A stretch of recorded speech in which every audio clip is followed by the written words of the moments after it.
There's an ancient agreement between gods and humanity that most religions don't openly discuss. A sacred bond that appears across completely different faiths, separated by thousands of miles and centuries. What if this covenant was shattered? And what if that betrayal changed everything about human existence? What if breaking this divine contract changed human destiny forever? Something connects Greek mythology, Christianity, and Hinduism in ways most people never notice. It's not a shared god or similar rituals. It's something deeper, more fundamental. It's a covenant, an original agreement between the divine realm and humanity. But here's what makes this disturbing. That covenant was violated, and the fallout from that violation still affects your life right now, whether you realize it or not. Think about Prometheus in Greek mythology. He stole sacred fire from Mount Olympus and gave it to humans. This wasn't rebellion for rebellion's sake. Prometheus saw mortals struggling in darkness, helpless and incomplete. Fire meant knowledge, independence, evolution. It was the key to human advancement. But Zeus couldn't tolerate this power shift. His revenge was savage. Prometheus was chained to a rock where an eagle ate his liver every single day, only for it to regenerate each night. Eternal torture. And humans? They received Pandora, whose box unleashed every evil into the world. The message was unmistakable. Challenge divine authority. Pay the ultimate price. Now shift to Christianity. In the Garden of Eden, Adam and Eve existed in direct communion with God. There was an unspoken deal. Hey, don't eat from that one tree, and you'll stay immortal, protected, at peace. Then the serpent whispered a disturbing truth. You will be like God, knowing good and evil. Eve ate. Adam followed. The covenant shattered. Their expulsion wasn't just punishment. It was complete separation between human and divine. The beginning of suffering, mortality. That broken alliance left a permanent mark on humanity. Hinduism presents the concept of Dharma, the cosmic order keeping the universe balanced. Gods and humans have mutual obligations. Gods protect, sustain, answer prayers. Humans offer devotion, perform rituals, make sacrifices. It's reciprocal. But Hindu scriptures overflow with stories where humans or gods violate this balance. When Dharma breaks down, chaos erupts. Avatars must descend to earth to restore order. Every betrayal of cosmic law demands divine correction. See the pattern? 3 traditions, 3 continents, 3 worldviews. Yet all speak of the same thing. There was a sacred agreement, and it was betrayed. That betrayal didn't just anger the gods. It fundamentally altered what it means to be human. Have you ever felt like there's a missing piece in your spiritual life? Like something was broken long before you were born? Why did divine powers punish humanity for seeking truth? Here's the question that haunts me. Why was knowledge forbidden? Across these traditions, what triggered the rupture was humanity's drive to know more, grow more, evolve beyond limitations. Prometheus delivered fire. The serpent offered wisdom. Hindu sages pushed Dharma boundaries through extreme meditation and asceticism. And every single time, punishment followed. Were the gods afraid humans would become their equals? In Greek mythology, that's exactly the issue. Zeus ruled through power, fear, absolute hierarchy. When Prometheus disrupted that order, he wasn't just helping mortals. He was redistributing power, and the Greek gods never shared power willingly. Zeus made his revenge educational.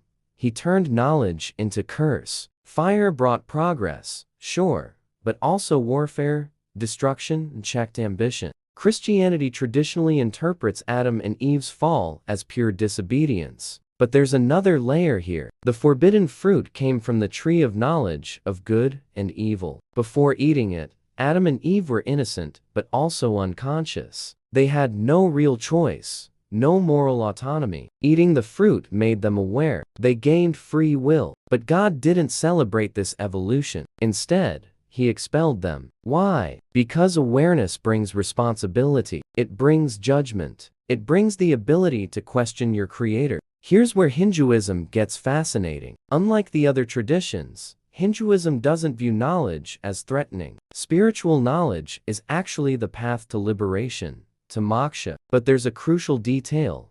This knowledge must be gained within cosmic order. When humans try forcing divine powers through tapas, extreme penance, gods often intervene, not because they fear knowledge, but because they fear imbalance. A human with divine powers could destroy universal order. So we have three different answers to the same question. Greeks say, gods punish because they won't tolerate rivals. Christianity says, God punishes because disobedience breaks the trust relationship. Hinduism says, the universe self-corrects when balance is threatened. But all agree, there's a boundary, and crossing it has consequences. This hits different when you apply it to your own life. How many times have you felt that pursuing your own path, your own truth, seemed to challenge something bigger than yourself? That tension isn't new, it's ancient.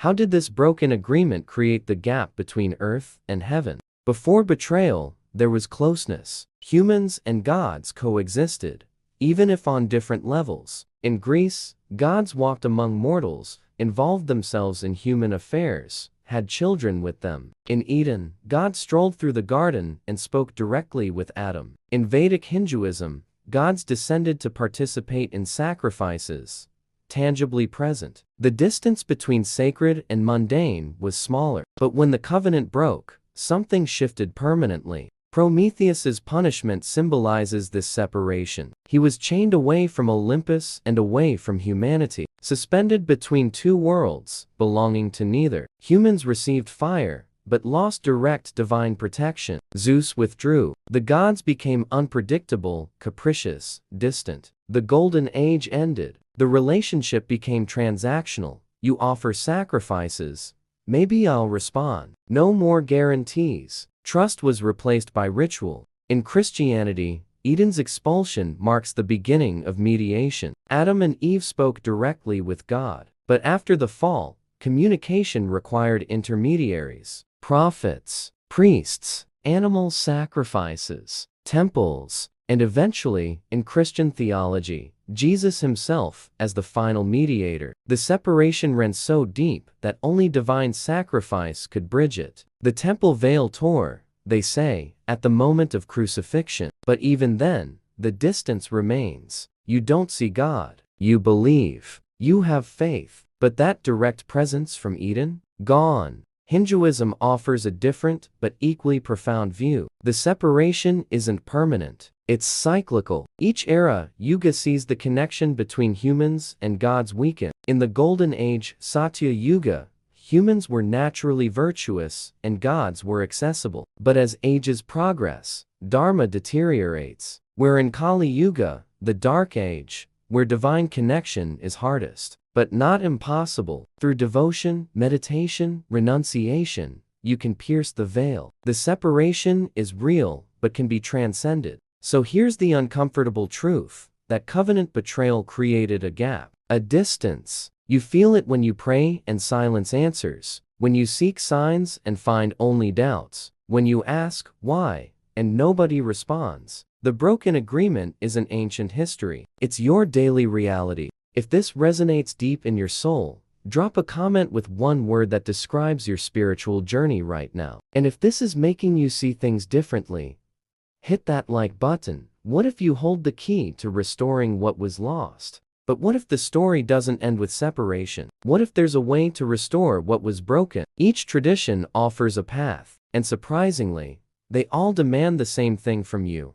radical transformation. In Greek mythology, heroes like Hercules and Perseus accomplished the impossible to earn divine favor. They didn't just pray, they acted. They fought monsters, completed superhuman tasks, proved their worth. The Greek covenant was based on merit and courage. You don't recover connection with gods through begging. You earn it through deeds, through becoming more than human. Some heroes even achieved immortality, like Hercules, elevated to Olympus after death. The message? The gap can be bridged, but only by the exceptional. Christianity offers another path: redemption through sacrifice. You can't restore the covenant alone. Adam broke the alliance, and only a new Adam could fix it. Jesus is seen as that bridge, the mediator reconnecting humanity and divinity. But there's a requirement: faith, repentance, personal transformation. You must die to your old self and be reborn. Baptism is symbolic death. Communion is covenant renewal. With each ritual, you reaffirm,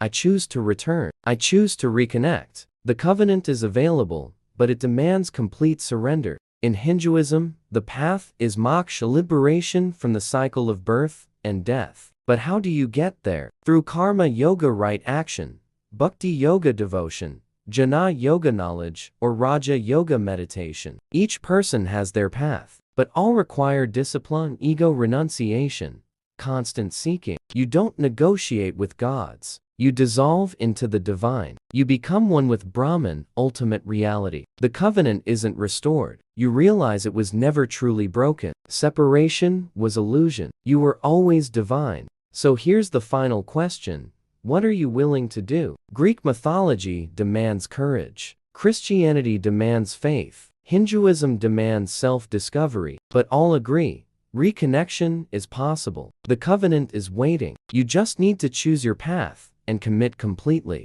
Drop covenant in the comments if you feel something greater calling you. Which tradition speaks loudest to your soul? Smash that like button, subscribe to this channel, and share this video with someone else searching for answers. This journey is just beginning.